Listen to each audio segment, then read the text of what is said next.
Welcome, everybody, to the Relentless podcast, where I find guests who are willing to commit to some type of 40-day health challenge. Now, it could be anything. It could be nutrition-related, exercise, cold plunge, hot sauna, or it could be giving up a vice like cigarettes or social media or naughty websites. Here's what happens. So the guest comes on before the challenge to talk about what to expect, and then they come back on after the challenge to talk about their experience, and we can learn from them. So if you're new here, throw us on in the background, hang out, and maybe, just maybe, I can earn my way into your regular podcast rotation. Ladies and gentlemen, welcome to the Relentless podcast episode. I don't know, I lose count at this point. 17? Woo! 17? That's a good number. It's a prime number. I'm a big prime number fan. Prime's good.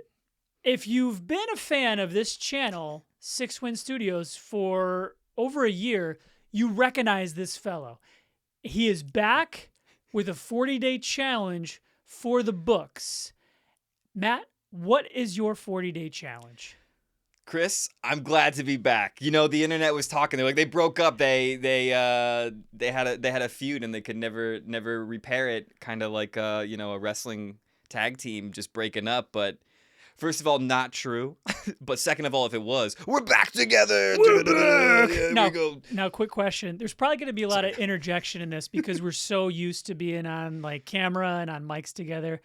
If we were, in fact, a tag team and one of us had to go heel, which one would it be? I think it would be me. You think you'd be the heel? I think so too. I think so too. Yeah, I think so too. I think there's like a weird, not weird necessarily, but I think I can play a bit of like a snaky heel, not like to the level of like really intimidating heel, but kind of wormy. I think I could pull off like a Miz-like heel.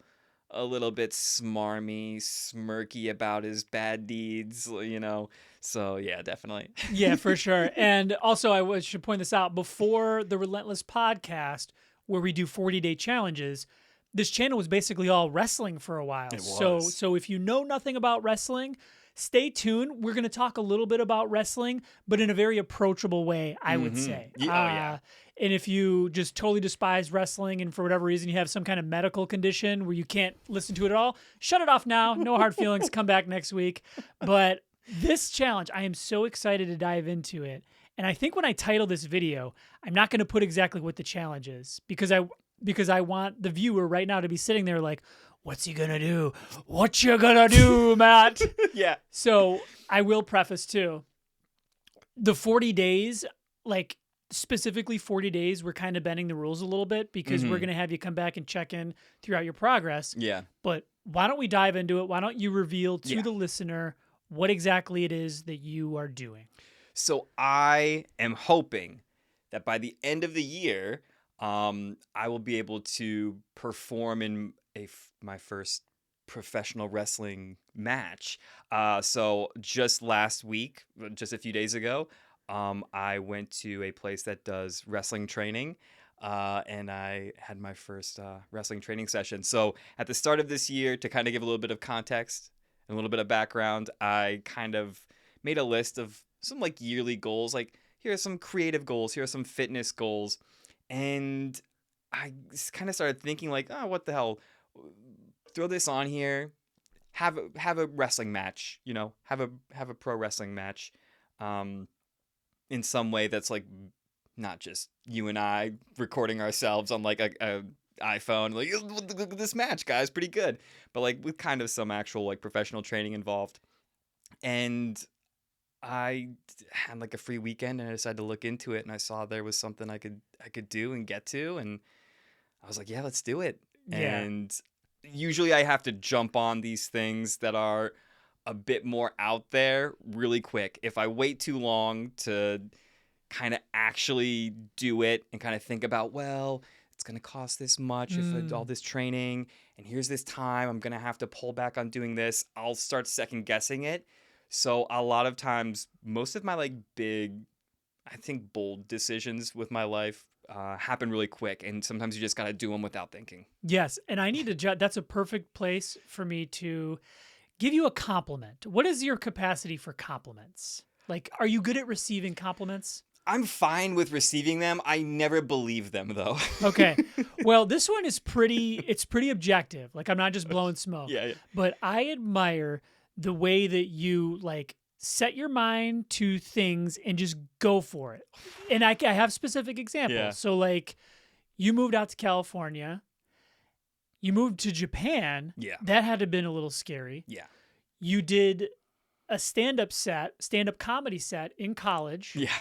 You took piano lessons just because you wanted to learn piano. Yeah. And now you're doing this wrestling thing. Yeah. So I truly admire that. I think a lot of people would look at that and have some feeling of like that is super cool. A lot of people tend to get in these like boxes, like kind of and make up excuses. Like you said, if you spend too much time thinking about it, you'll think your way out of it. And I want to commend you on the fact that you're going for it. And I think it's so cool. Well, thank you. I mean, you're totally right. And so there have been so many times, like, we only kind of see a lot of times the successes or people doing the things and think that's how they live their life all the time. I wish I could say I was that bold with my creative decisions and didn't second guess and end up not doing things, but it happens more often than you think. But yeah, I'm glad for the stuff that I did just go out and do. And yeah, I mean,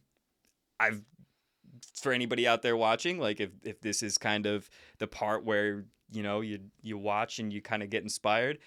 Yeah, I've had a lot of failings and times where I was like, I'm going to do this. And then I talked my way out of it. But there's been enough that I've done that are really cool things. And hopefully, you know, people see him and go, oh, he's really going for it. Okay, I can go for something too. So you definitely can. Absolutely. But sometimes you just got to do it without thinking and know that it'll work out. And if it doesn't, you can kind of back out and no big deal. Mm-hmm. Yeah, I think it makes you a more well-rounded human when you go for things like that.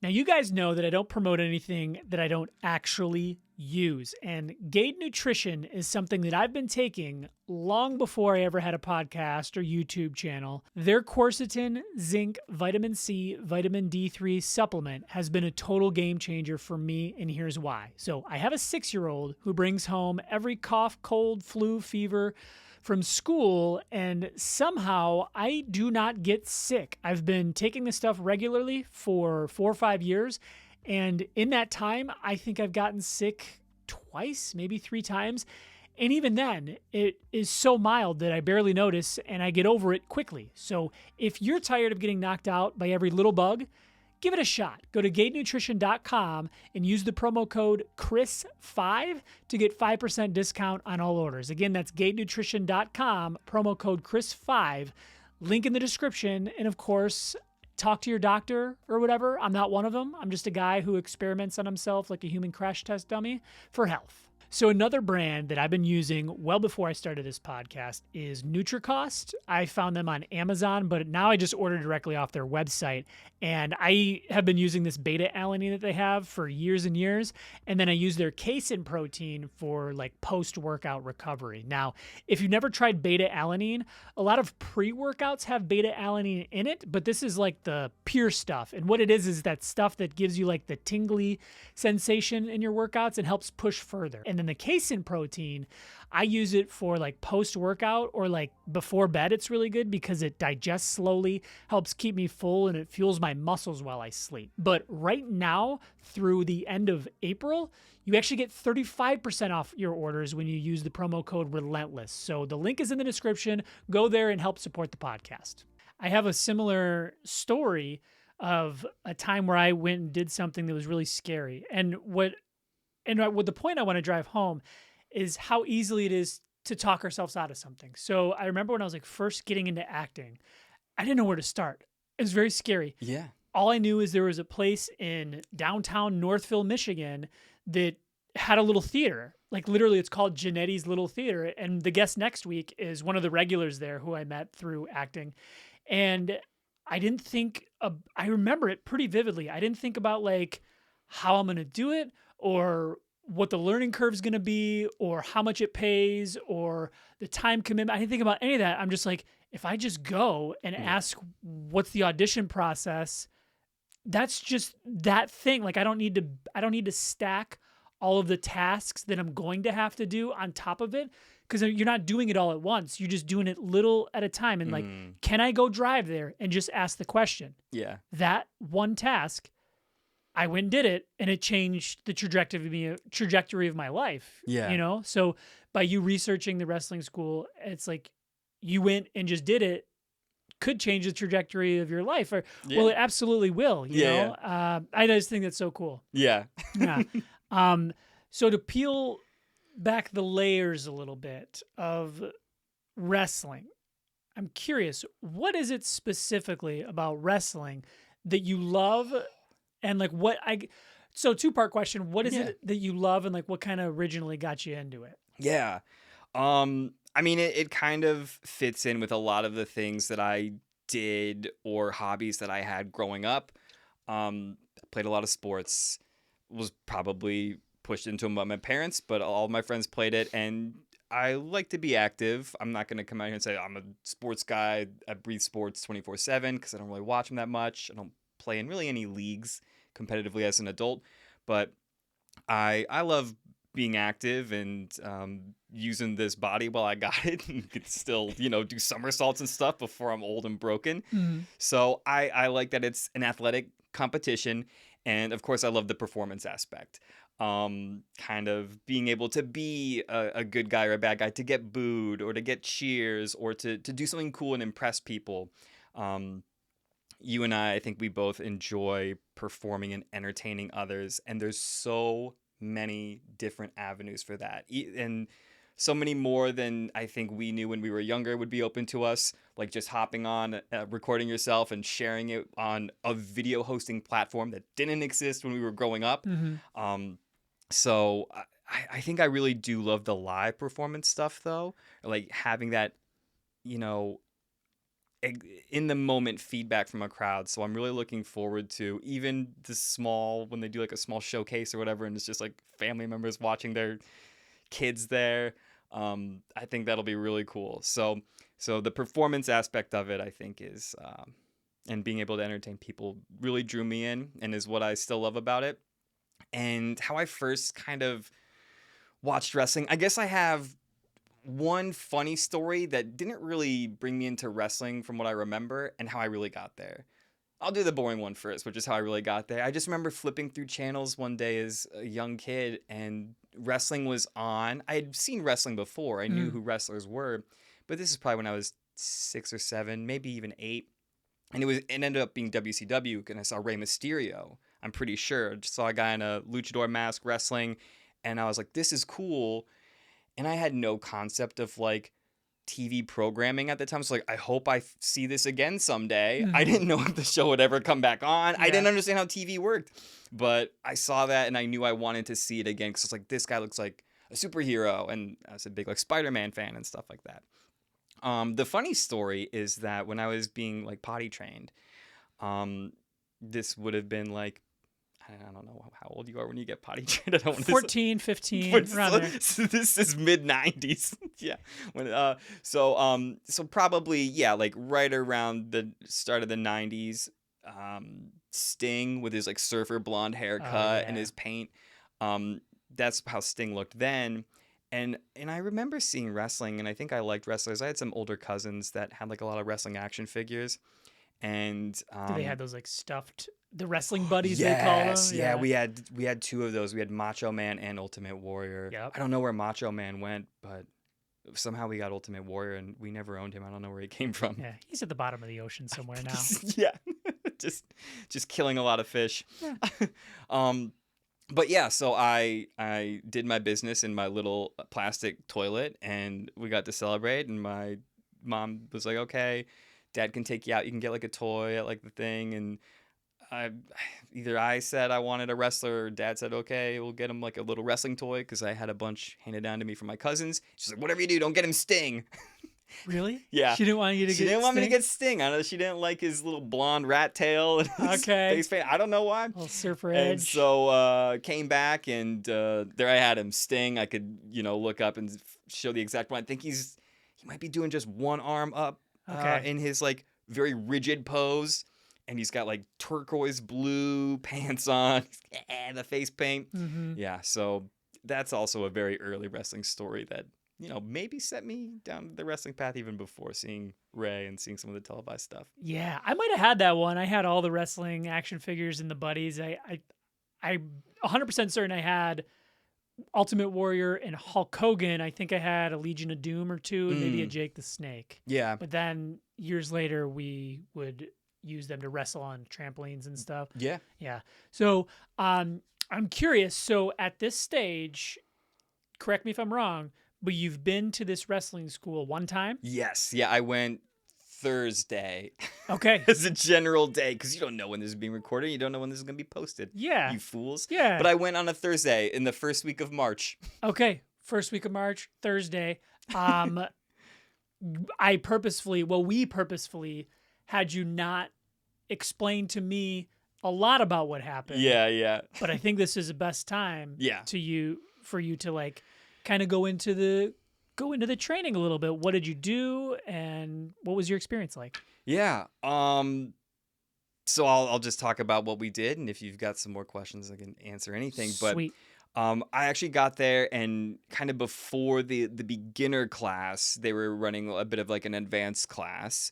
And I would never tell anybody who's coaching wrestling that like I think I should be in the advanced right away, but I was like, I've got some years under my belt on trampolines and in swimming pools, doing a lot of moves and just watching and knowing that Sweet chin music on your coworkers too, sweet right? chin music on my coworkers, which I can't show off because I'll knock stuff over, but maybe someday. Yeah. But so they were kind of doing, some advanced stuff, and I got there a little bit early to kind of watch some things just to see how it was going. And first of all, it's so cool being right there by the ring, and I was going to get to hop in, and I was just, if nothing else, if it went terribly, I was like, at least I'll have like been in the ring and probably, fallen down, Mm-hmm. and taken a bump or whatever. So, yeah, they started the beginner class, and we started by like running the ropes, just kind of like warm up and kind of like getting your form down, bouncing off the ropes. And And what was that how you expected? Were they like, did it hurt at all? Were they tighter than you thought they would be? they were, so they weren't like the big thick, the WWE ropes almost look like climbing ropes from far away. They Yeah. look like braided, but I could be wrong. These seemed a bit thinner, so I was like, okay.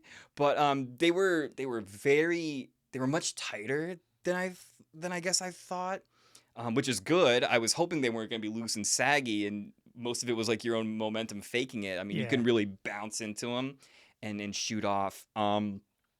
They kind of had like a certain footwork to bounce off the ropes the appropriate way. And it's one of those things where as soon as you start thinking about, like, we all know how to run and like turn and like just fall into a wall or like fall into something. Mm. But as soon as they're like, okay, you want to take this step, pivot, both feet, arm here, then you're like thinking about all this, and like you suddenly can't remember how to like do a basic like run and turn. Yeah. But it went well. I was able to do it fine pretty quickly. But yeah, I do have a little bit of like soreness, and I think it's from the ropes, because we did take some bumps as well, and I'm a little bit sore from that. But I have like a big bruise, kind of like down my back, and it looks a little bit more like a material bruise rather than just like a, landed hard on one spot. I think it's from hitting those ropes so many times so hard. I probably was going a little too much on one side, so I'm gonna have to fix that and get a little bit more both of his shoulders. So Okay. I got some stuff to work on. So we ran the ropes. You ran the ropes, and you said you took some bumps. We took some bumps. So we ran the Okay. ropes, and then we practiced just kind of like stomps. Uh-huh. Just kind Stomp a of mud hole? faking stomps on people while they're down. I think I went stiff. I was a little stiff on the first guy. So to be stiff is to like, kind of like not really pull your punches or pull your kicks. Yeah. Like really hit the guy. Yeah. And they had me go kind of early, and I was like, they were just like, okay, your turn to do some stomps. I was like, you're not going to tell me. Like, there was a little bit of discussion of how to, I want you to kind of have like a hollow leg, like don't, really step on, just kind of have it loose. and like bring it up high because it'll look better. Yeah. And yeah, I was just like, okay, that's it. And they're gonna just have me like fake stomp this guy, and I didn't want to look bad and like miss a bunch. So I was like, well, I might as well hit him a little bit. Yeah. I don't want them to go, hey, don't worry about this guy. You gotta make it look real. This is wrestling. So I was like, okay. Yeah.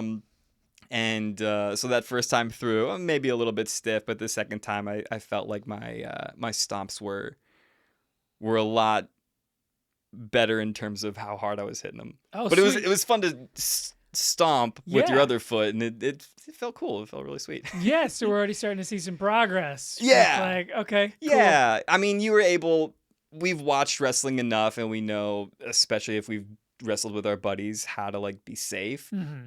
And it was probably kind of feeling out how to like fake stomp, how to fake punch and do stuff like that again. It's been a while. It's been probably like 20 years since I've had like a fake fun wrestling match with a friend. Yeah. So we got to knock off a little bit that trampoline rust. Yeah, for sure. Now, so this was your first time in an actual ring. It was my first time in a ring too. So that's cool right there. Yeah. I've always wanted to go in a ring and never got a chance to. The mat, is it harder or softer or springier than you thought? Like, I wanted you to describe this wrestling mat. Yeah. I would say all of those things. Wow. It was, so I got in there, and yeah, part of me should have probably like, I trusted it. I kind of, like we talked about earlier, I kind of just had to like turn off my thinking brain and my doubting brain to like get in there and do this and not doubt myself, not overthink it, and just be like, you can do this. Like, you just get in there, they'll tell you what to do, you just do it. Mm-hmm. You gotta trust them and not be like, oh, I think I know better. I've seen wrestling, I shouldn't fall this way. Yeah. So the first time we kind of practiced some bumps, I think we started like on our butts and just kind of like lift, like we were sitting and we just kind of like shot ourselves back and practice kind of that, T-pose out, slap the mat down, and kind of land on your upper back, upper shoulders. Mm-hmm. So you were just kind of like flopping back, not fully falling. And I would say it definitely, like, I wasn't worried about ever after that. I didn't think it was like too hard to just like fall and get slammed on necessarily. So it was probably about the pain tolerance and pain level I was expecting. Okay. I wasn't sure. I was like, maybe this is really painful. And like every time you get slammed, it's just like, oh, I might have to. But no, a lot of times, unless you fall and kind of land in a certain way, it's not too bad. It was a little springy, but I wouldn't say like bouncy. It just had some give to it. Okay. Now when you're falling on your back, like you said you take it in the upper shoulders, upper back.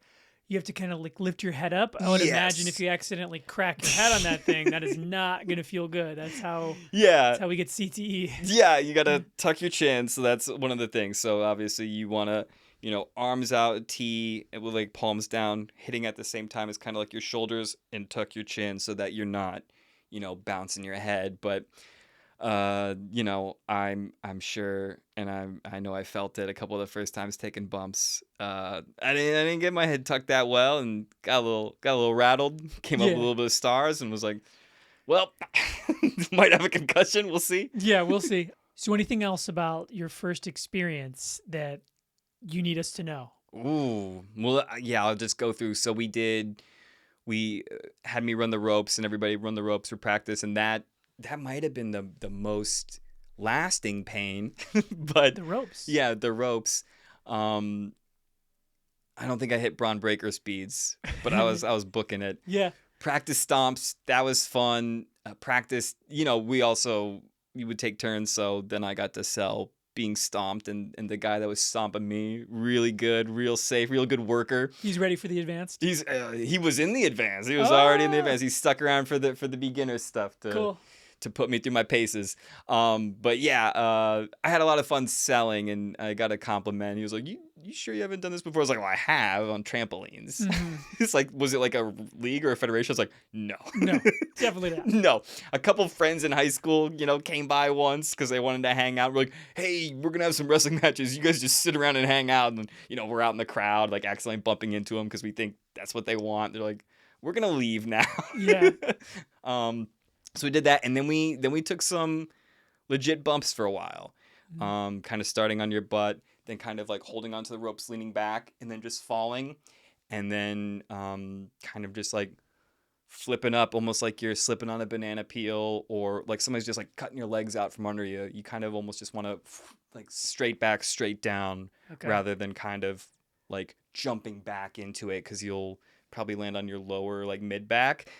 I hit that quite a few times, and they were like, "Yeah, that it's painful when you hit there. If you get up on that your shoulders, not too bad, but if you're landing first, kind of right in the middle, you'll feel it." And I definitely did. I would say that's what I got to work on the most. I might practice just like falling into my bed, because I was so worried about landing too high, on my neck and shoulders. And so I was probably playing a little too safe, and ended up landing right in the middle of the back, which is where I'm pretty sore right now. Okay. Yeah. Okay. So let me ask you this question. Yeah. So say this is just a hypothetical. You climb the ranks in the Indies. You reach a AJ Styles or like Motor City Machine Guns, Alex Shelley, Chris Sabin level of success in the Indies. Sure. You debut in WWE. Oh, God. I want to know, like, your dream scenario in terms of one opponent, the stipulation of the match, the event, the venue, as much specifics as you can. What would be like your dream scenario? Oh, but for a debut match? Well, you've already debuted. Okay. And we got a little bit of time to build. Say you debut, I don't know. Say your event of choice is WrestleMania. Oh, okay. Hypothetical. Yeah. Say you debut, I don't know, December. So you got about like 3 or 4 months to build this. Like, who's your opponent? What's the match stipulation? Okay. Like, what is your dream scenario here? Jeez. Well, let's say it's a rocket ship to the moon, and it, so that I am not like, it's these guys that are probably in their 20s now that I'll fight. I don't know. I'd want to debut it like they bring back Halloween Havoc as not an NXT event, a WWE event, because I loved Halloween Havoc in WCW growing up. Halloween, fall fan, be perfect. I can have some kind of like Halloween themed wrestling gear to come out in, depending on whatever my generic ass character is. I don't know. Part of me doesn't want to, like, I can't allow myself to dream so big and be like, I'll have a match against a top guy, because it's like, well, you see kind of the trajectory of how your character would build and get there. So what would be like a good like starter, but like good feud? Well, okay. Starter car? This is a finisher car.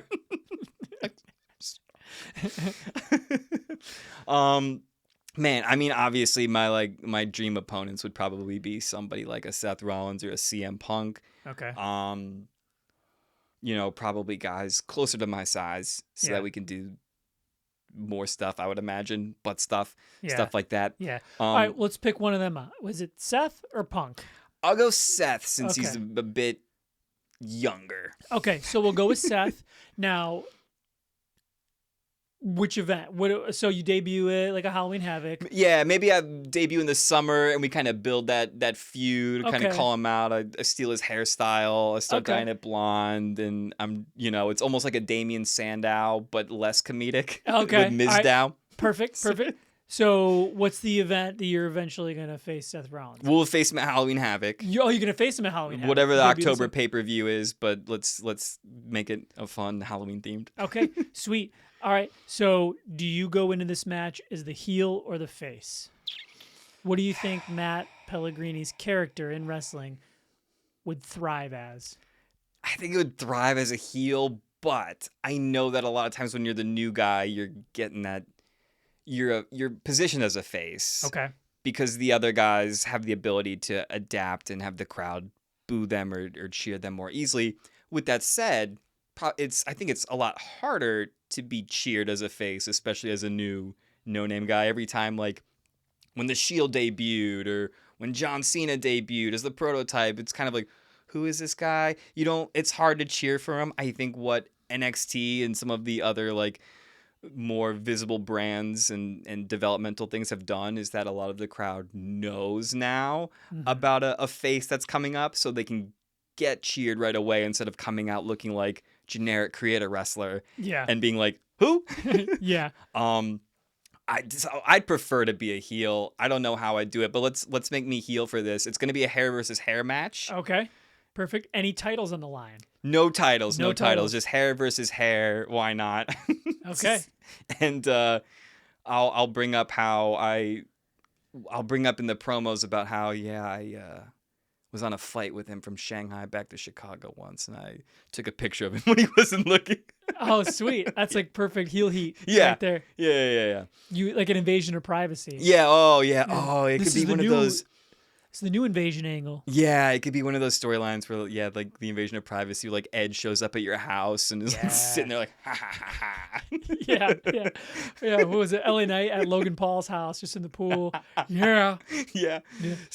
So if dreams came incredibly true and everything happened so fast, like kind of debut in the summer, get involved with Seth Rollins somehow. We argue about our hair. Why not? Don't have anything better to build a feud on. Nobody knows me, so we'll have a hair versus hair match, and I'll be the heel. And I don't know. I don't know if I should win or lose. It's not for me to decide. Yeah, for sure. Hunter will let you know. Yeah. Like 5 minutes before. Well, what I've learned about because I think acting in a way is similar to wrestling or stand-up, and that's like the metrics for success aren't what I used to think they were. So as a kid growing up, I used to think like the only way to succeed, like a successful actor means You're Jim Carrey. you're Jim Carrey, you're Adam Sandler, you're Farley, you're the number one movie star in the world. Yeah. But there are thousands, maybe tens of thousands of actors who nobody's ever heard of that are successful, that are doing Broadway or doing commercials or, any kind of theaters. And I think wrestling is very similar to that. Like, Yeah. if you're not swimming in millions of dollars and doing Jimmy Fallon, that doesn't mean you're not successful. So Right. my question would be to you to pull off, from WWE and, main eventing Halloween Havoc, like this venture you're going on right now at the wrestling training school, like, do you have a goal in mind or do you have a metrics for what you would consider this venture a success? Yeah. So I wanted to start with the smallest goal possible. And if I hit that, awesome, that's my goal. And if after that I have bigger goals or I go, that's all I really wanted, I think having a specific goal in sight allowed me to do this and knowing that it was probably attainable. So my goal was just to have one like official wrestling match, whatever that means. Sweet. And so what it was kind of described to me by when I was at my first training session was, they do like live shows. They're actually the wrestling group is doing a show today down in Detroit. Okay. In like area in Mexican town. So they'll have some actual live matches for an audience. But I think they also do like live tapings. Okay. At their training center, and usually it's some of the bigger guys on the tapings, but there's some undercard matches kind of before they tape that people can watch, and a lot of students might get matches. And then there's once at the end of every month, kind of like a student showcase. Where you'll still have people there, most likely family members or friends, and students will usually put on their first matches. They are recorded. So, I mean, they're official stuff, and they were like, you can, add it to your reel and stuff like that. And so I was like, okay. So really it's once you get the training, I'm sure there's the opportunity to partner up with somebody, do a little student showcase match. And if it's bad as bad, he said, we don't want it.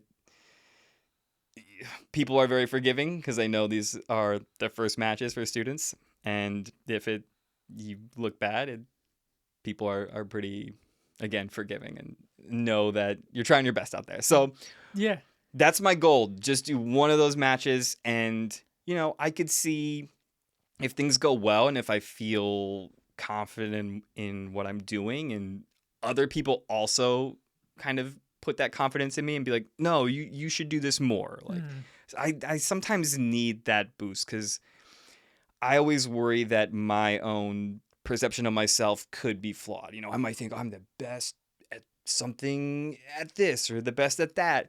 And people don't want to like let me down and be honest, be like, you don't really play the piano very well. Or you don't, you're really not a good singer. Or, yeah, that match went okay, but like, you got a long way to go. You probably shouldn't do another match for a while. Yeah. So I really sometimes need that authority person or somebody who's more experienced to kind of tell me like, no, I'm being for real. You can do this if we think you're good enough to do this. And a lot of times it's hard to get that. And for good reason. People shouldn't have to compliment you and tell you like, you got this, you're amazing all the time. But I don't know, there's like this weird doubting sense that like even when I hear compliments, I'm kind of like, oh, are they just saying that? Yeah. Am I just thinking that went well?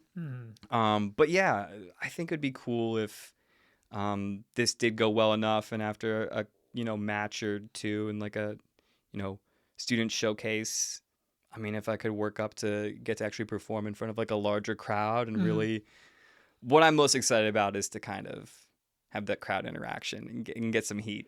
Yeah, for sure. And whenever that first match occurs, if they allow audience, let me know. Yeah. And if I'm free, I'm going. Okay. And if you wouldn't mind, I would bring one of these cameras with me. I would not mind. But I think they'll be recording it as well. So okay. But you're more than welcome to. I would like to get my hands on that. So when you come back, we can splice in the footage throughout the podcast, or at the end of the podcast, here's a separate video. I think that would be awesome. Yeah. Oh God. Yeah. Yeah. So any other thoughts on just your upcoming challenge? And thank you for letting me be a part of it and having you on the podcast. Yeah, absolutely. I mean, so little backstory, if I'm allowed to share this. Yes, please. I decided this really quick, like I said, but a couple days before I was like, man, I do want to let Chris know, because like I know we'd both love to just be in a ring. And that was kind of like step one. Like, if I hate it, at least I got to be in a wrestling ring. I have that story for the rest of my life. I think that's kind of the goal. Each new time is like, I've got a new story. I took my first bumps and I ran the ropes. I took a clothesline or did a suplex to somebody. Like, each time going will probably be a new story that I can tell and be like, wow, that's so cool. Yeah. So I think that's going to help me. But I wanted to let you know, because I was like, Chris and I, we put some moves on each other and, did some chops and stuff like that. And I was like, I got to see if he ever wants to check it out. And I know maybe there will come a time when, he'll drop in just for one session or something. And because I think getting in the ring will be something, just a goal in itself and something fun to do. Yeah, absolutely. And I'm still thinking about it. I'm still trying to make room. I heard this analogy one time that like beachfront property, like there's not even a sliver of space. And right now that's kind of like what my schedule is like with work and editing for the podcast and the kid. And it's crazy, but I really want to, I really want to. It would have to be, I don't know, probably like a Thursday or Friday that I could sneak up there, but we'll see. All right. Well, yeah, I mean, at the end of the day, I've had the one training. I'm going to go again on Tuesday. And then maybe after this next week, where I just probably go once, I'll hopefully try to be getting in there twice a week, maybe. So we'll see. But along with the wrestling, couple that with continuing doing CrossFit, my CrossFit gym and other trainings. So we'll see. Yeah, man, I'm pumped. To be along. I'm pumped for the journey. Good pump. Pump from the CrossFit. Yeah. I almost wore the Macho Man costume for this, but I decided as a backup just to throw on the Ultimate Warrior hoodie. I think I've worn this almost every podcast. I should just wear it. This should just be my podcast hoodie. Yeah. I think so. Yeah. I think it'd be a good cool. thing. Yeah. We'll see. You want to switch gears? Why not? From wrestling? We could talk about wrestling all day. Yeah. But, and hopefully if you're a listener right now, hopefully if you're not even a wrestling fan, you can appreciate and admire the fact that like you're going through the training and it's just really cool, flat out. Yeah, it's like any new hobby or new venture that you set out on. If you start trying to learn an instrument, the first time you start learning a guitar, there's like pain, especially if you're using a steel string acoustic. Mm-hmm. Like those strings, your fingers kind of gotta get callous and get used to it. Stretching your fingers on a piano if you're learning like a new language or learning a new sport, like these things all. I mean, just think of kind of like the first time you went to your very first ever basketball practice or walked into your first like soccer practice or things like that. And yeah, just like the embarrassing things that you were worried might happen or maybe did happen. Mm-hmm. But either you stuck with it and don't regret it, or maybe you do. If Mm-hmm. you like, I wish I didn't play baseball those years growing up. I hated that sport. Yeah. Or if you said this isn't for me, at least you learned something about yourself, Right. Yeah. One more question about the wrestling training. Yeah. Just occurred to me. So we talked about the in-ring practice, the in-ring work. Yeah. Do they do anything in terms of like promos? Do they help hone promo skills?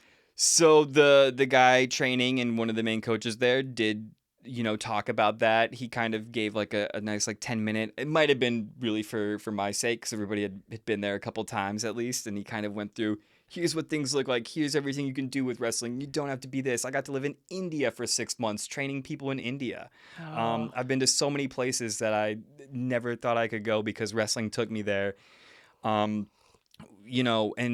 what we can do here's the showcases. Here's how you can improve. We'll work on promos and character stuff. And, we'll work on the business side, merchandising, things like that. So they also have like seminars, maybe like once a month where, somebody from a little bit more well-known from the indies or even that's wrestled at a really high level comes and kind of teaches something. I think Rhino is going to do like a seminar in a couple months or something. So Sweet. yeah. That's awesome. Yeah. Very So cool. so the promo stuff, I'm probably more nervous about that, even though I should be more confident in promo stuff than wrestling stuff since talked a lot for jobs or just fun hobbies. But I don't know, when you get in there and you think you got to work the crowd a certain way and emulate what you see, it's like trying to run the ropes again. Suddenly you're thinking of everything you say and you're not just doing it. And you're like tripping into the ropes and you're just like, this guy's a butt. Yeah. I nailed it. Yeah, it seems like it's like two totally different muscles, right? It's like the in-ring stuff, like very hard, not taking anything away from it, but it seems like muscle memory, mechanical. Like it seems like once you got, a hip toss down, you can hip toss. Yeah, but like with the promo, it's almost like you're going out there blind, and it's like you're trying to find a way to connect to this audience, and if it just never comes, you never get that reaction. Yeah. That to me is more terrifying than like botching a moonsault. Yeah. That's so scary to me. It's For like, sure. this audience like doesn't care. Yeah, you when you just bomb. Yeah, I mean, I can't speak for comedians that have done it a bunch, but that was something that was really, you never know what kind of crowd you'll get. You can, in the stories that I've heard, you can crush and do really well, and with some of your jokes, and you can tell the same jokes in another crowd, and they just fall flat, super awkward, and then especially if it's the first time those jokes have fallen flat and you thought these are great, then you kind of don't know what to do and you go into panic mode. Mm-hmm. You start getting sweat all over you. Yeah. So who knows? Yeah, I don't know what I'll probably just throw the mic down and yell at the crowd for not giving me more. Yeah. Well, as a heel, you can just you be can like, do that. Yeah. What are you living in Philadelphia for? This place sucks. that's It's why- like surefire way to get heat. So I think that's why I want to be a heel. I think there's a little bit of easier stuff, that you can tie in to truly work the crowd. Yeah. Oh man. So switching gears a little bit, I send you a couple of talking points ahead of time just because it's fun to talk about. And man, we've gone like 40 minutes talking about wrestling. Woo! That's awesome. I could go 40 days. 40-day wrestling challenge. 40-day wrestling challenge. Talk about wrestling every day. Yeah. There you Or go. for you and Emily, you can She's- role reverse. She can host, and it'll be 40 days where you don't talk to her about wrestling. I couldn't do it. Yeah. But speaking of that, so It's day 3. How's it going, Chris? Yeah, I couldn't do it. So speaking of that, I may cut this, I may not, but we are coming out of probably the biggest wrestling news story of the past 20 to 30 years. And that's like the 4 words that have eluded the wrestling industry for 2 decades. And the 4 words are John Cena heel turn.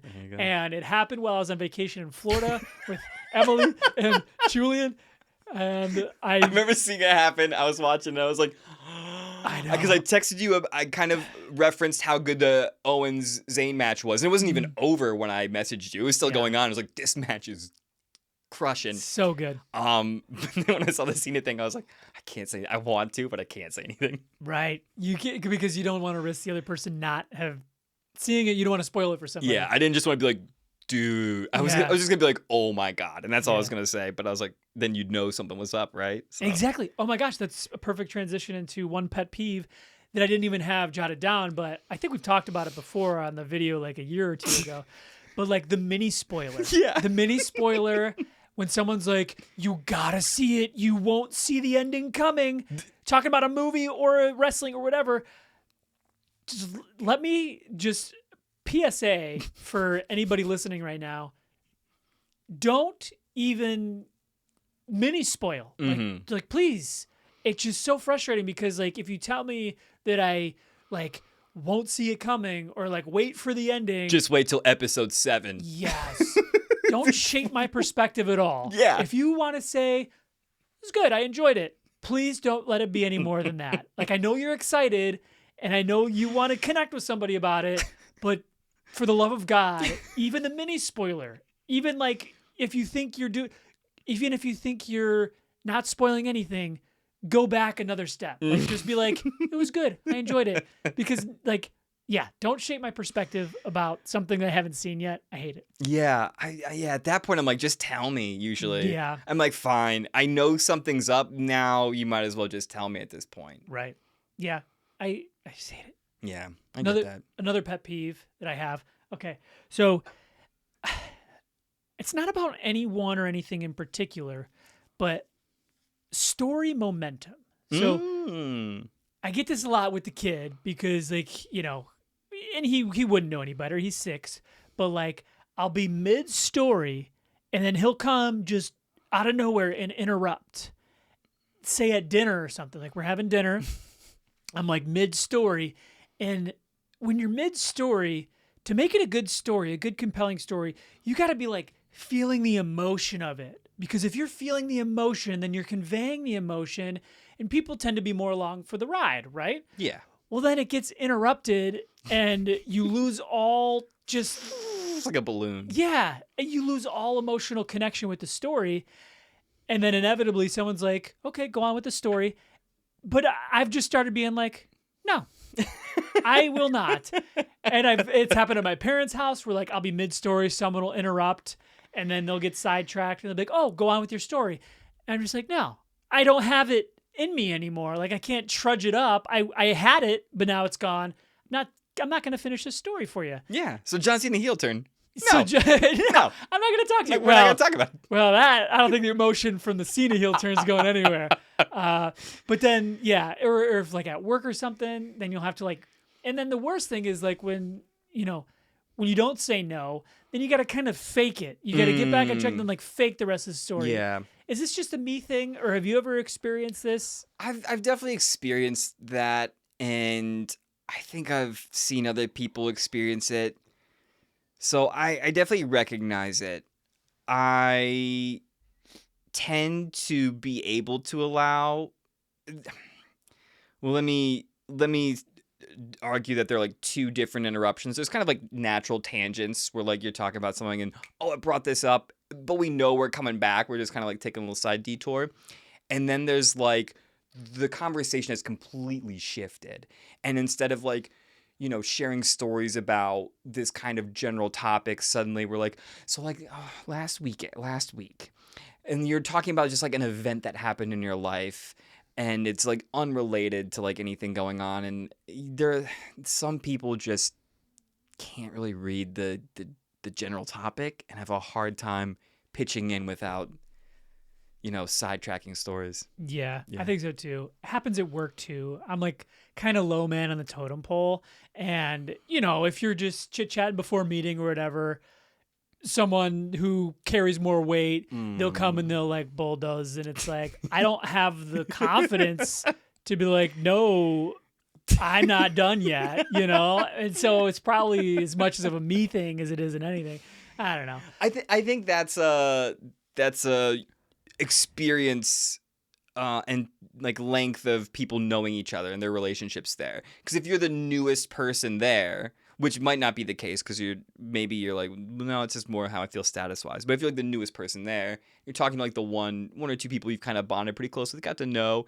Like somebody who's been there, for years comes up like, hey, and they're like better friends. You're gonna be like, oh yeah, I guess they'll probably want to hear a story from the guy they know longer than me. So yeah, you kind of back off and let that happen. I feel like. Yeah. I know I've done that. Where it's it's like we get entrenched in these roles. Yeah. And I being around my family, it's like I spend time away, but like I'm the younger sibling, so with that comes younger sibling stuff. If older sibling has like a really passionate thing to say, it's like it's gonna supersede what I'm doing. Like I get interrupted all the time at family things, and Emily's got hip to it now, and she'll just like look at me, and I'll be like, well, fucking grandma had something to say, so I'm not gonna be like, no, grandma, I don't know. Oh no, that's Yeah. amazing. I know. I actually had this experience today. This is something that like it's different, but it's the same.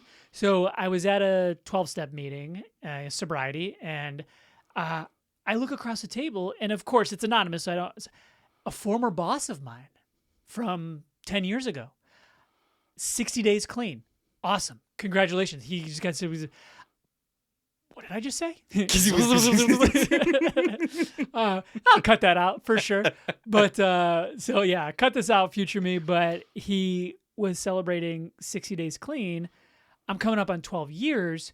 So like it's this weird, and then I just like let my mind play out like, what if he were to like come up to me after the meeting and ask me to like sponsor him, like be his guide through the 12-step program? It's like, that would be such a weird dynamic. Like someone who used to be like, I used to have to like get my sheet signed by him to make sure like I did a good job as a server. He was my manager. Now I'm like, you're not working step 4 good enough. It's just so weird. Yeah. Just that weird dynamic. Like once someone is placed in a position of power over you, it's like so weird to think of it any other way. Yeah. Yeah. Yeah. There's Is something. that something? It's something that I think connects with just like the way you see the world when you're younger. Because you talked about actors, comedians, wrestlers, and like when you're younger thinking if you're going to make it, you have to be like one of the big 5, and not realizing until you get older all the different avenues for these careers. I think we have so many misconceptions when we're younger for obvious reasons. You're a kid and you don't know about the world.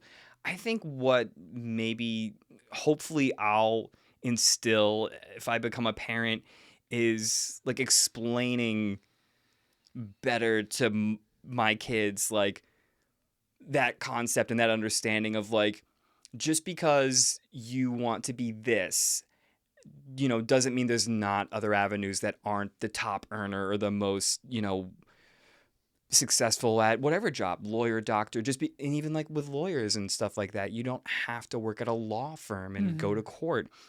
And I think similarly, like age is such a weird thing as well when you're younger. Like when I was in like 6th grade, 7th grade, like before high school, I thought it was like so weird to like hang out with kids a grade above or below, or to like have a crush on anybody that was like a grade older or a grade younger. I was like, what is what? That's so weird. That's so wrong. Yeah. And you get older and you realize that no, like once you probably hit like 30s or mid 30s, like dynamics and things like that happen where you're supervising like a 50-year-old who's got 20 years of work experience, but you've been in with this company longer and they just started a new transition. And it seems weird, but it is, but it's not. Yeah, for sure. But yeah, I think, maybe just educating the youth on like, stuff's not that weird. Old people and young people have to interact quite a bit.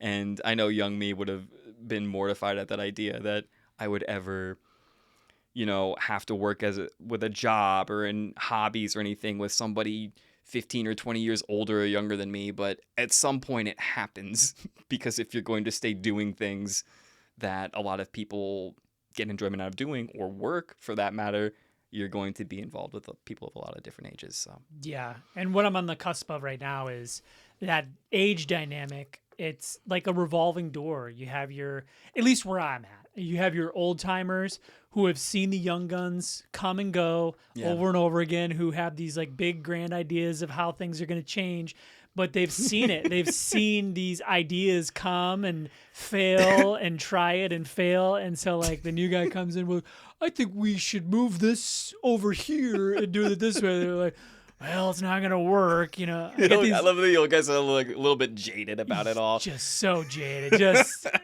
I show up, I do my job, and I get a paycheck. You don't hear a peep out of me. Things aren't going to change, brother. Things aren't going to... You can think they're going to change things around here, but they're not going to change. Yeah, I don't know. So that's great. So the story momentum, that's a pet peeve of mine. You got any yourself? Yes. Peeves. This is a controversy. I don't even know if this is a peeve. This is a straight on controversy. Okay. Well, we're going to clip it and comment if you think it's controversial. So this one came up naturally. I don't want to say I like crib this, but I know this has come up on like other probably social media things. I like heard it brought up again on the radio after I had been harping on it for like 2 years running and on some first dates with people. This is why they never went to second dates, probably. The controversy is audiobooks. Okay. Is it reading a book? And so I want to say that I think I'm rational and objective and take like a solid middle ground, but I do believe there is a right and a wrong answer based on the wording. Audiobooks, if you listen to an audiobook, you have experienced the book. You have every bit as right to claim that like, yep, I did this book. I know this story. I experienced it. I completed it. But using the word reading, you did not read anything. And the reason I was super passionate about I was only really passionate about it because I used to work at a learning center that was like reading intervention for students. And every month, whatever month Reading Awareness Month is, I think it's March or April or something. Is it? Something like that, where you like a lot of schools do like reading challenges and stuff like that. We would always do like a reading challenge, and the students would have to, report how many. I'm looking it up. Keep going. Yeah. How many pages they read, and we tried to set like a goal of like how many pages you read, and we'll get like a little party. And if the students, because these students have a hard time reading, if like their parents read to them, if they listened to a book, I wasn't going to call them out. But I was like, we're adults. Sometimes we would do teachers versus students, or see how teachers would do against each other. And I was like, for a place that really emphasizes the written word, being able to read, sound out words, see a word and use like your phonemic awareness and knowing some of the English rules, to like let our staff be like, yeah, I read 500 pages last night because they listened to an audiobook of Game of Thrones. I was like, that shouldn't count. Yeah. We shouldn't be counting audiobooks as reading for a reading challenge, because that is not what the word means. I know a lot of people, nobody agreed with me. Everybody thought I was being a Scrooge or a Grouch. They're like, come on, what about this? What about that? And I started doing like stupid arguments like, is watching a YouTube video reading?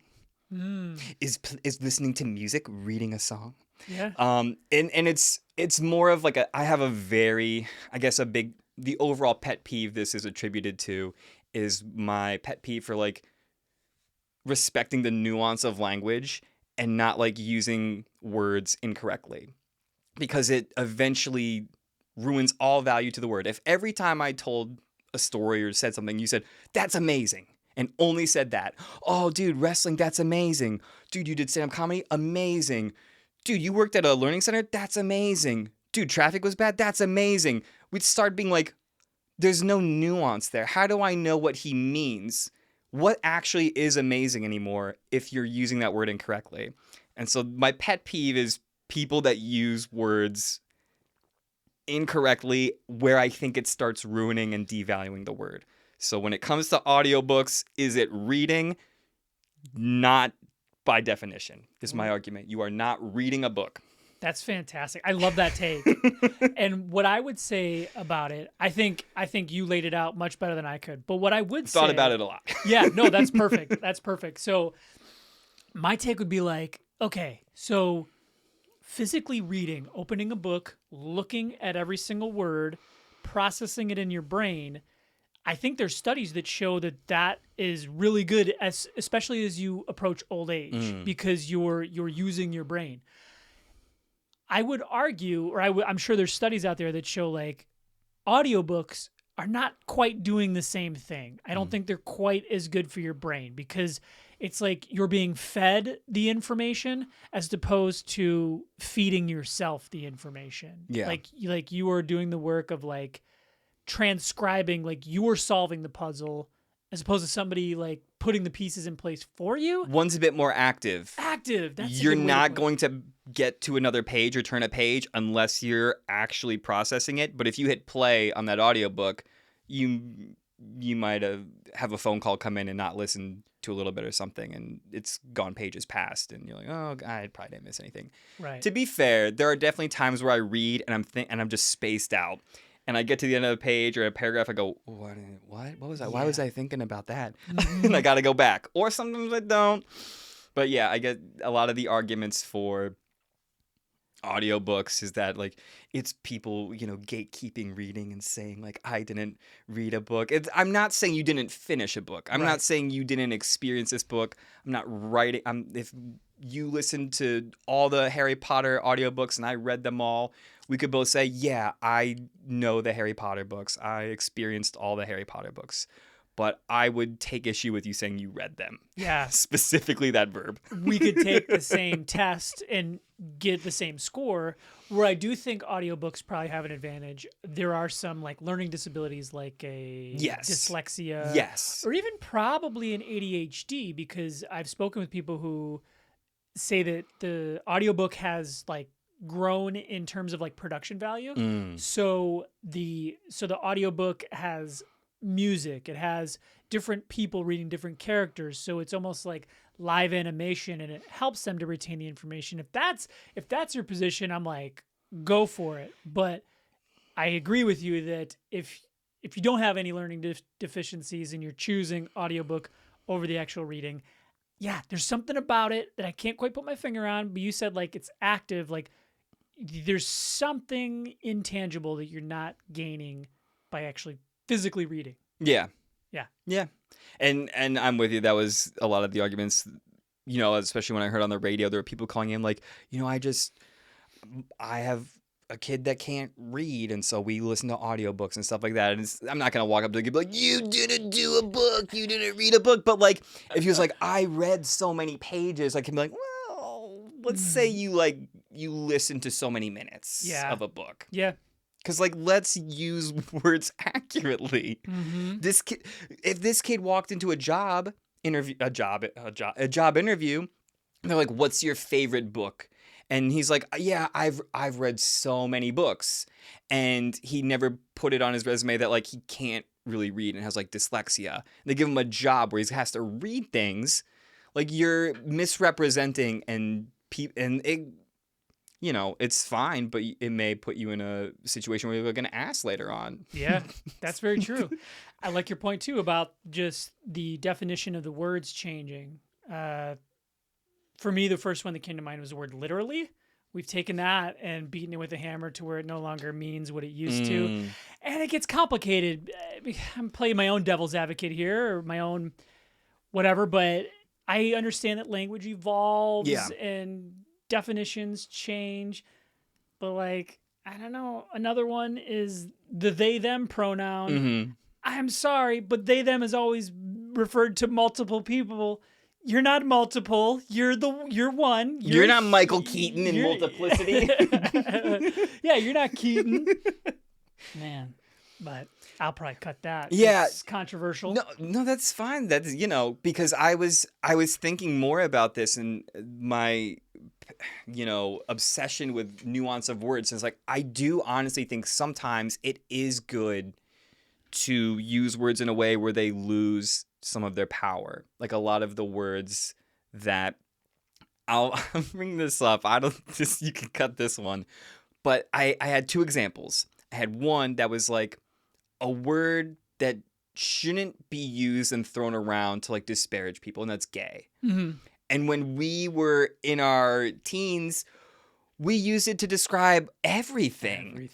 And it almost reduced the power. Like if you called something gay, it wasn't because you were homophobic. It wasn't because you hated gay people. You were just like, this is something I don't like. And I get how it's like, well, that is referring to a group of people and you're kind of equating them with like something stupid.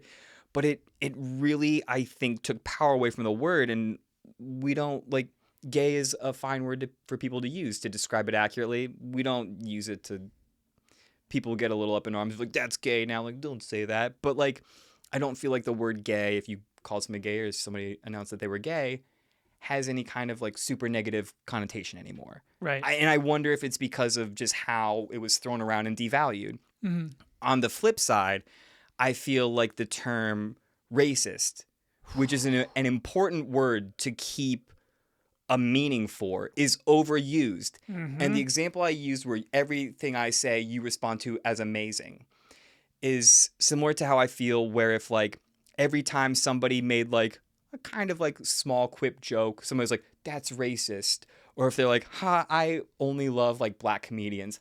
That's racist. Or like, oh, K-pop is just like so much better. That's kind of racist. Why do you think white people can't do pop music anymore? Stuff like that. If you said that was racist for everything, you lose out on like the actual racists that we need to identify and target, like people that go around and like are looking to just like violently harass someone.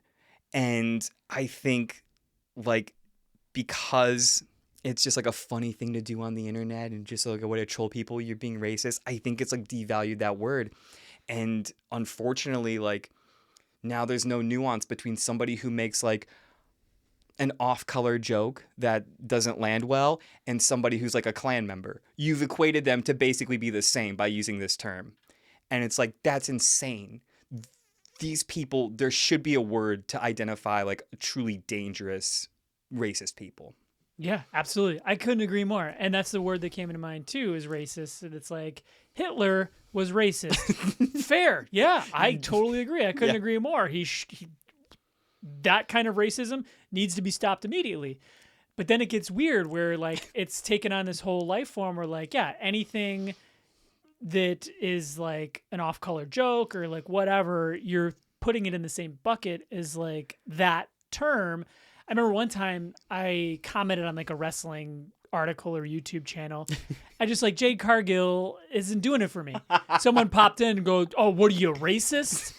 And I like thought about it. I'm like, don't reply.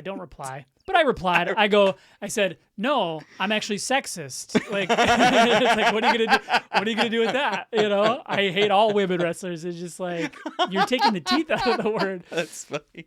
Yeah, that's good. Yeah, actually, no, it was the opposite of that. Oh, he goes. You sound like a misogynist pig right now by saying you don't like Jade Cargill. I go, no, I'm actually extremely racist. But either way, like vice versa. Yeah, it's the same thing. Yeah, terrible. Well, let me do a lighter pet peeve. Yes. Just to spin it in case you go back and look at some of this and like, oh my God. No, we can do the audiobooks, but yeah. We're keeping all the gay stuff. All right, nice. Another pet peeve. This was the first one I wrote down. It's super weird. It's microwave etiquette. Okay. And it's even weirder because you would think microwave etiquette is probably like taking your food out or like keeping it covered and stuff like that. I don't care about that. You can do whatever you want. But people that stop and leave time on the microwave still. So that like I have to hit clear before I enter my time. I just don't understand. Like it's just 2 taps. Like don't get me wrong. I actually enjoy stopping the microwave maybe 5 seconds early, 1 second, but I immediately hit clear because I know I'm done. If I need to put more time, I'll put more time. But at my old job, sometimes I'd go back there, I'd be ready to use the microwave, and they'd be like, 13 seconds on there. And I'd have to hit clear and I was like, just hit the button one more fucking time. Yeah. I was like, who does this? That's such a minor pet peeve that it's very comical. But I couldn't believe the people that did it. I brought it up to coworkers. We tried to figure out who was doing it. We Yeah. may know one or two people that were doing it. I'll find you. Well, Fucking drop kick you once Yeah. I learned that move in wrestling. we need to find them. They need to be stopped. They need to This- be stopped. that's- They're racist is what I'm telling That's what you. it is. And That's a reference misogynist. that might not go over well if we cut the racist stuff. That's true. We're not going to cut it. We're going to keep it all. There we go. That is such a good pet peeve, and that's the reason why I started pet peeves. I love that type of humor, like little tiny observations where you can make a mountain out of a molehill. Like it's a nothing, but like Yeah. I think it's a pro move to stop it with a few seconds left because you cut down on beeps. Yeah, Like, yeah, the I don't like beeps, the- yeah. You know, if you let it get to 0, it's gonna beep what 3, 4, maybe 5 times. Some stop if you open the door, it's clear, but some don't. Some, once they start beeping, they're going to do their beeps even if you hit clear after 0. Yeah, for Yeah. sure. You got to manually stop that beep. Yeah. Yeah. Here's a pet peeve, just like minor thing. You got an iPhone? You don't got an iPhone? I do don't you? have an iPhone, So I don't know if but it's I've the had same- one before. Okay, so you know.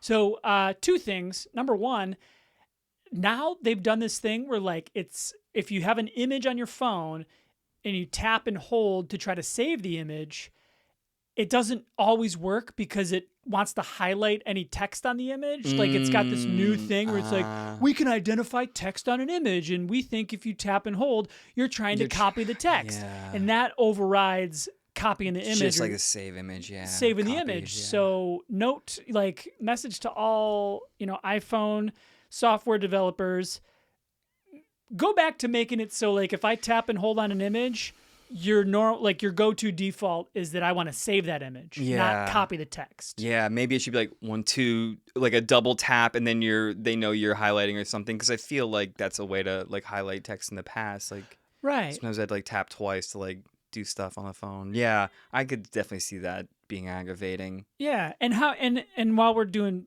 phone peeves, the power and volume up button takes a screenshot. I think it should be more complicated than that. I can't tell you how many just home screen screenshots I have saved in my camera roll because I just quickly grab my phone and just like, oh, he wants to take a picture of the home screen. It's like, no, I fucking don't. Why would anybody want to take a picture of their home screen? Nobody ever wants to take a picture of their home screen. Have something to override that too. Some kind of update, you jabronis. Yeah, that's a weird one, but there's so few buttons, I guess. Yeah, I don't know. But again, with the double tap. I was thinking double tap because it makes me think of like AirPods or any kind of like wireless earbud. There's so many like different taps and holds. Those actually are a little bit of a pet peeve because they're so complicated though. Yeah. Like sometimes I'm just like putting them in or adjusting them, and then it's like it's pause the music or it's like equilibrium mode, and I'm like, what the fuck? It's like I'm just trying to adjust it in my ear so it doesn't fall out. Yeah. Those piss me off. Yeah. That's a pet peeve though. Yeah. You got any more? I know you had a few peeves. You want to do one more? And we'll get into like, I like to think of the peeves as like the problems in day-to-day lives. Yeah. But I don't like to do problems without getting into some solutions, so we can get into. What was the other peeve? So I did my microwave etiquette. I love the microwave. etiquette That's a by good the way. one. I did audiobooks. Oh, yeah, this is a small one. Singing a different song when I'm singing. Oh. And this sounds like very like narcissistic at first. And I don't sing aloud that often, and I haven't lived with roommates for a long time. Yeah. But I felt like when I was ever like back at college, MSU, live with people, or you go to the cafeteria with people, and sometimes you just got a song in your head. And maybe like I'm humming, I'm singing. Like if sometimes, and it was usually one friend, and I don't want to say who. Tell me after the pod. Yeah. Would just also start singing a song. It seemed almost intentional. Like they were. If you're bothered by my singing or humming, just tell me. Just be like, I don't want to hear it. Don't start singing another song while I'm kind of like humming or singing along. And I was like, what? What is going on? Why why do you all of a sudden, and it seems like such a jerk thing because, like, why was I singing? Why can't he be singing? But it seemed like he was singing just because I was making noise and he had to suddenly make noise. Ooh, that is annoying. But I could have just been paranoid. Well, I get the occasional, and if this was a recurring thing, this is not the occasional. This is true to pet peeve. I just try to like think like I've had the experience where like I was humming a tune or I was singing a tune and maybe it reminded somebody else of a different tune. So then they started off, but like if it happens more than once, same person, no way that's an accident. They want the spotlight. They just want to make noise over my noise or something. That's what it felt like. Yeah. Because like if I mean, just say it. Like if my humming makes you think of a song and you start humming a song, but oh, it's made me think of this. Like I get it. Or if you're annoyed, just tell me. But like to just like, I'm just here singing, you know, something, and suddenly they just like. I'm like, oh, nobody was doing Mr. Brightside, dude. I was doing Wonderwall. What do you do? I had to pick like the two songs there. Bro, I was doing apple bottom jeans. I was doing apple bottom jeans. Why are you doing Superman? Yeah, about the same time. Yeah. 2008, probably. Yes, 2007. What? Yeah. So that's a very small pet peeve. It does not come up at all in my life, honestly, but yeah. Well, I do have two guesses that, like I said, we'll talk off air. So want to switch gears to positive shit like recommendations? Sure. So here's how I want to frame this question. Is there anything that you do in your life that you think if everybody else did that thing, the world would be a better place? Ugh. Big caveat with it being me thinking, because this is totally going to have like some, you know, self-reporting bias. But it's combined with a pet peeve actually, but not really. So I like to think that the general way to describe this would just be like patience, being patient with people. But more specifically, I know a lot of people that when they hear other people's problems or hear other people complain, have a hard time being empathetic or putting themselves in those people's shoes. And you don't even have to. You don't even have to necessarily put yourself in that person's shoes or anything. But they're just like, they can't understand, this is so trivial. Why are they complaining about this? Or they're like, how come they can't, like, they're how old and they're still trying to figure this out? It's like we've all had different upbringings. We've all had different experiences. And so like even when people have, you know, troubles or issues that I think are kind of ridiculous and could be trivial, trying to, if they are seeking, you know, problem solving or solutions or just need to be heard, not just like writing it off and you know, dismissing their problem because I don't have it in my life or I can't understand how that would be a real thing. How are you stressed about that? Right. I think just accepting what people's problems or issues are and wishing them the best or hoping that, you know, you can offer some help, it would help everybody a lot more to not feel like they're maybe like overlooked or I don't know, just ignored. Yeah, for sure. That reminds me of a quote I heard one time, and I didn't get it at first, and I still don't fully get it, but I think I know what it means. The hardest thing you've ever been through is the hardest thing you've ever been through for everybody.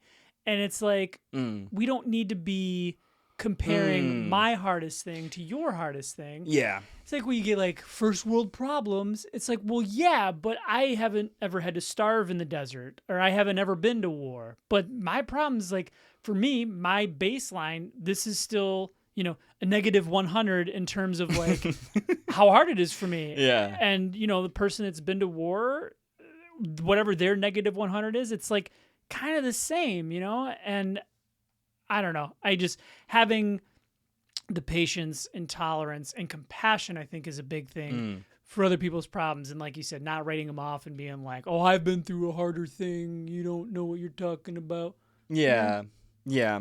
I mean, it's a lot of times you do hear some problems and you're just like, Jesus, really? Yeah. And then you do think about like the kids starving in Africa and that kind of like go to, line or bit basically. But yeah, like you said, maybe somebody hasn't been through as tumultuous or stressful as things, and right now this is the most stress they've ever been under. This is the most financial concern they've ever been feeling, because of some changed circumstances. And just because you've hit rock bottom once or twice and bounced back, and now you've got your shit together, doesn't mean that looking at their problem, we're like, I had my first like check bounce. That might be stressful to somebody who's younger. They might start. We always don't know all the circumstances too. A lot of people, myself included, I'm not gonna maybe reveal everything about my problem, because I don't want to trauma dump on people, to use a cliche phrase probably. But yeah, sometimes I just like to keep things a little bit private as a man, and bury it down and deal with it on my own terms and let it come out in explosive fits of rage and Stuff it down deep and swallow it whole until I batter something or someone. Yeah, in the ring. Yeah, in the ring. You hit him with like the package pile driver, even though it's a banned move. Yeah. Speaking of that, heavier topic, I suppose. What is the hardest thing you've ever been through, and how did you get through it? So I got one too. Man, I have a couple things that come to mind when I think of hardest thing. I would say most were probably like relationship breakups. Just because I don't know, I deeply care about people, even if things aren't going to work out in the way a relationship was formed or is going. I think it comes from being a people pleaser as well, and I don't want somebody to hate me. And so that can be really hard when you have to do something where somebody is going to be upset with you, quite honestly. But still trying to like salvage. I'd be like, don't hate me, I'm doing the right thing, because like, it comes off so terrible. So I could go into those, but I think a lot of people probably have similar experiences. I want to talk about a story from my freshman year in high school. Okay. Real quick, Yeah. I just question, have you ever pulled the whole like, it's not you, it's me thing? I never used that exact phrase, but Yeah. it was basically saying that, and I was like, how can I make it sound like it's not that? Yeah, for sure. I'm not ready for... I'm not ready. We're in different places. I'm going left, you're going right, whatever.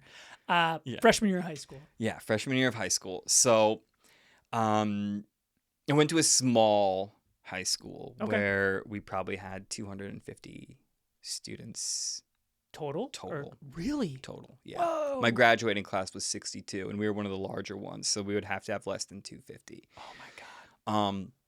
So my freshman year, a lot of my friends had older brothers and sisters. They were either like a younger or like a middle sibling. I was the oldest. So a lot of the juniors in high school were siblings of some of my really good friends. And we were out one night at like a friend's house on like a weekend, and some of like the juniors ended up coming over or whatever, and they were like drinking. And then there is like classic like stupid high school stuff. Like look back on it, I'm like, it's like stupid boy stuff especially. But like, I don't know, it was like a neighborhood. I think there was like some other kids that we didn't know from another house, and shit started being talked. Of course. And some like the junior guys, like, we'll fight those guys, and they were like, we're gonna call the cops and stuff. And I was like, shit, like if they call the cops, there are people out here like drinking. I don't want to be involved in that. I called my mom to come pick us up and was like, hey, there's like some drinking going on, and some people might call the cops, so can you like come get me and my friends? And so we got picked up. Had you guys been drinking at all? I hadn't. Okay. Most of my friends probably had not been. Okay. maybe one or two of them, but I don't even think they were. I don't know. Mm-hmm. I don't remember. But so like the next day or whenever we went back to school, like one of the junior guys came up to me and was like, "Hey, can I talk to you?" And he was like, "So you like called your mom and told on people that they were drinking?" And they're like, "It's not cool, dude. Like you little fucking little bitch." And I was like, "Dude, cops were gonna come. I'm pretty sure like nobody wanted to like be 17 when the cops showed up because a stupid fight was about to break out." But I didn't say any of that. I was like, "Oh, okay." Right. And for like that next week, it was like the start of the baseball season. So I think this was probably like in February or March. And like the baseball team was like mostly juniors and like a lot of freshmen, like our sophomore and senior classes, and those gap years were like not good athletes. But so like I felt like the school was like against me. It felt like very overwhelming. I was like, and I felt so weird about it because I felt like I didn't do a wrong thing. Mm-hmm. But they made me feel like I did like some like snitch thing. And I was like, I didn't say like this guy and this guy are drinking. I just said, "Hey, people are drinking here. Like just come pick us up because I don't want to like get fucking busted and be like kicked off the baseball team."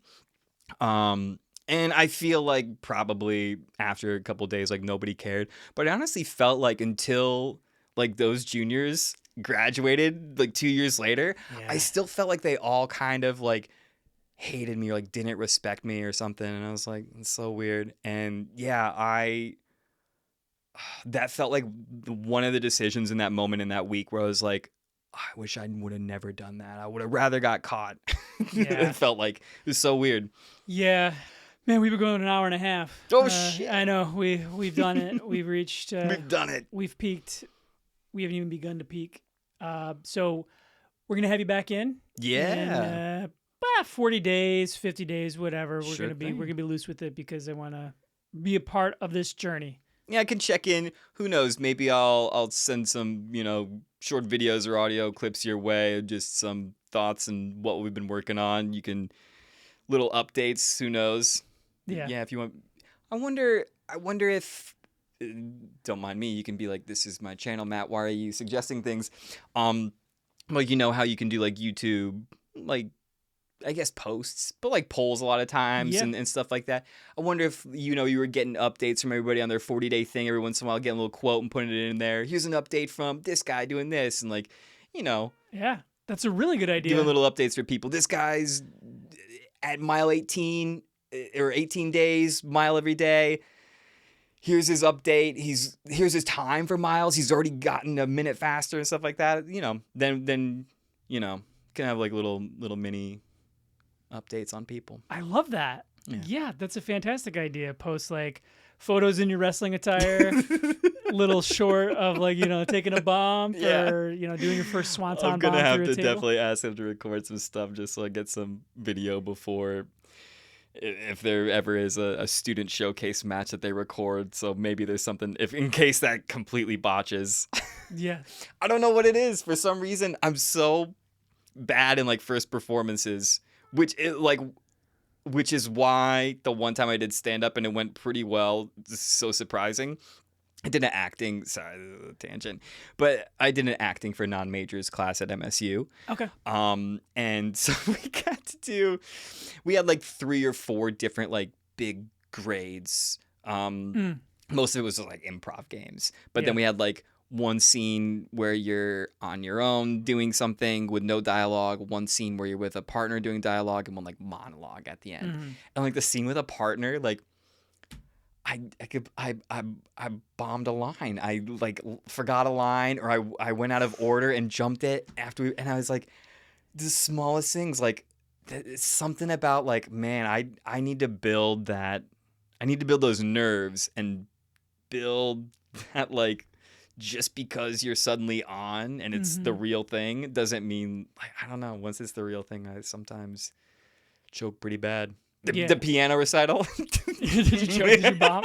I didn't bomb, but I missed a couple. I missed a note or two. Yeah. Like a really easy song. But the problem was I was sitting there thinking the whole time, I wasn't even sure what song I was gonna do Mm. because I was like, I want to do this one, but I was told to do this one, Yeah. but there's Sprinkle a in a little Still Dre there. bunch. Oh, that's so sweet. But then this like 12-year-old girl just did the same song. I was gonna do like 3 songs ahead of me, so it's like, should I pivot? Should I just stick with it? This is a different version. So I was probably too much in my head at that point. Yeah. So of course I was gonna like mess up the song because I'm thinking about every other thing. Yeah. But I made a few bad notes there. Definitely wasn't the worst. Yeah. But I wasn't the best. There were Yeah. definitely some 10-year-olds way better than me. Oh, that's awesome. Yeah. All right, man. Fist bump. Yes. We can get out of here. I gotta pee. All right.